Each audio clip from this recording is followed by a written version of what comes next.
Hi guys, welcome back to my YouTube channel. Guys, इस video में हम 27 अगस्त के जो भी इंपॉर्टेंट आर्टिकल्स है उसको डिस्कस करने वाले हैं।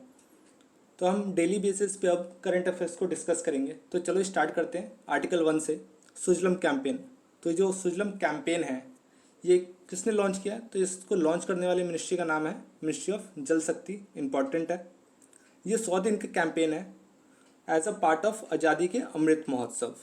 ठीक, आगे बात कर लेते हैं इस कैंपेन के बारे में। तो इस कैंपेन का जो टारगेट है, क्या टारगेट है इसका? तो इसका टारगेट है जो विलेज लेवल है, विलेज लेवल पे हमें इम्प्लीमेंट करवाना है किस चीज़ को? वेस्ट वाटर मैनेजमेंट को विलेज लेवल पे इम्प्लीमेंट करवाना है to create more and more villages as a ODF free. ODF free करना है, ज़्यादा से ज़्यादा मैक्सिमम विलेजेस को हमें प्रमोट करना है कि वो वेस्ट वाटर मैनेजमेंट को ग्रास रूट लेवल पे मींस विलेज लेवल पे प्रमोट करें। और ये प्रमोट कैसे होगा? सोक पिट्स का कंस्ट्रक्शन करके और साथ ही साथ ग्रे वाटर मैनेजमेंट एक्टिविटीज़ को और ज़्यादा बूस्ट करके, प्रमोट करके। बात करते हैं स्वच्छ भारत मिशन की। तो स्वच्छ भारत मिशन कब लॉन्च हुआ? तो ये 2014 में लॉन्च हुआ था और ये 2 फेज़ में लॉन्च हुआ था। पहला फेज़ जो स्टार्ट हुआ वो फेज़ स्टार्ट हुआ 2014 से 2019 तक चला और दूसरा फेज़ स्टार्ट हुआ 2020 से लेके 2025 तक चलेगा वो। इस मिशन की बात करें तो ये मिशन 2 पार्ट में डिवाइड है, रूरल और अर्बन। स्वच्छ भारत मिशन ग्रामीण एंड स्वच्छ भारत अर्बन। तो आपको ये बताना है कौन सी मिनिस्ट्री इंक्लूडेड है दोनों मिशन के अंदर। स्वच्छ भारत मिशन ग्रामीण और स्वच्छ भारत अर्बन, इन दोनों स्कीम्स को या फिर इस दोनों मिशंस को कौन चलाता है, कौन सी मिनिस्ट्री चलाती है, ये आपको कमेंट में बताना है। नेक्स्ट आर्टिकल की बात कर लेते हैं। तो आर्टिकल का नाम है फोरम फॉर डीकार्बनाइजिंग ट्रांसपोर्ट।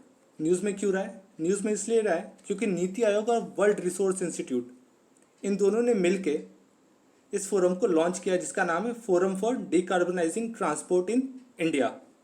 तो याद करना है आपको इस फोरम को लॉन्च किसने किया है, क्योंकि ये नीति आयोग से रिलेटेड है। तो आपको पता है नीति आयोग जहाँ आ जाता है वो न्यूज़ इंपॉर्टेंट हो जाता है।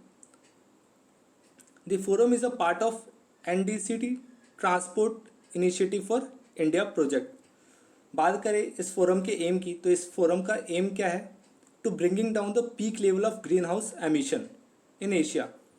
एशिया के अंदर जो ग्रीन हाउस एमिशन है वो भी कहाँ से? ट्रांसपोर्ट सेक्टर से जो एमिट हो रहा है, एमिशन जो हो रहा है उसको कम करने की बात की गई है। आगे देखते हैं दूसरा आर्टिकल, 37th प्रगति मीटिंग। न्यूज़ में क्यों रहा? क्योंकि हाल फिलहाल में हमारे जो प्रधानमंत्री हैं उन्होंने चेयर किया 37th एडिशन ऑफ प्रगति। बात करें प्रगति के फुल फॉर्म की, तो प्रगति का फुल फॉर्म बन जाता है proactive governance and timely implementation. ये क्या है? ये एक मल्टी मॉडल प्लेटफॉर्म है जो कि सेंटर और स्टेट दोनों को एक प्लेटफॉर्म पे लाती है और वहाँ पे कॉमन मैन का जो ग्रीवांसेस होता है उनको एड्रेस किया जाता है। एक हेल्दी कम्युनिकेशन होता है between the centre and the state government. अभी जो 37th एडिशन जो हुआ प्रगति का, उसमें 8 प्रोजेक्ट्स के बारे में बात हुई जिसमें 14 स्टेट्स कंसर्न थे, जहाँ पे ये 8 प्रोजेक्ट्स लॉन्च होने वाले थे। वो 14 स्टेट्स में ये प्रोजेक्ट लॉन्च होने वाले थे। साथ ही साथ इस एडिशन में one nation one ration card जो स्कीम है उसके बारे में भी बात हुई, रिव्यू किया गया। आगे बात करते हैं प्रगति के बारे में। तो प्रगति जो प्लेटफॉर्म है ये कब लॉन्च हुआ? तो 2015 में लॉन्च हुआ और इसका काम क्या है? प्रगति से unique integrating and interactive platform है और डिजिटल प्लेटफॉर्म है एक, जहाँ पे सेंट्रल स्टेट दोनों मिलके आपस में डिस्कस कर सकते हैं।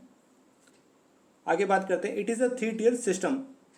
It is a 3 tier system, ये याद रखना है आपको, कहीं ऑप्शन में आपको दे सकता है ये चीज़।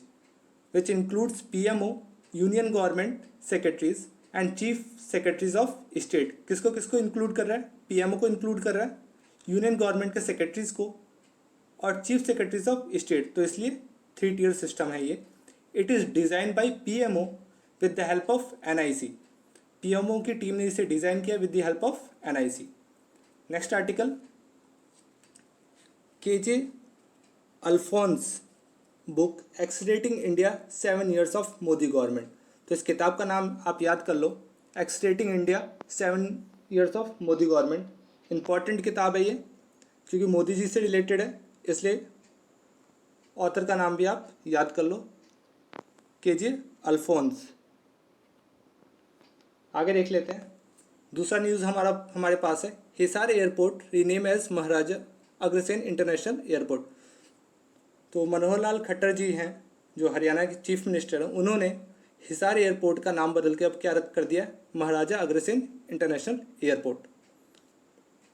आप देख सकते हो इसमें। आगे देखते हैं, finance minister unveils the 4th edition of public sector bank reforms agenda EASE 4.0। तो पहला क्वेश्चन तो यही है कि ईज का फुल फॉर्म क्या है। तो ईज का full form enhance access and service excellence. News में क्यों रहा, तो union minister of finance and corporate affairs Nirmala Sitharaman unveiled the 4th edition of public sector bank reforms agenda EASE for the year of 2021 से 22 के लिए। She unveiled the annual report for public sector reforms agenda EASE 3.0 for 2020-21। तो ये जो agenda है ये public sector bank के बारे में बताता है, कितना रिफॉर्म हुआ, कितना स्ट्रेंथन हुआ पब्लिक सेक्टर बैंक। इस ईज रिपोर्ट में आपको सबसे इम्पॉर्टेंट बात ये याद रखना है कि यहाँ पे कौन से बैंक को अवार्ड दिया गया।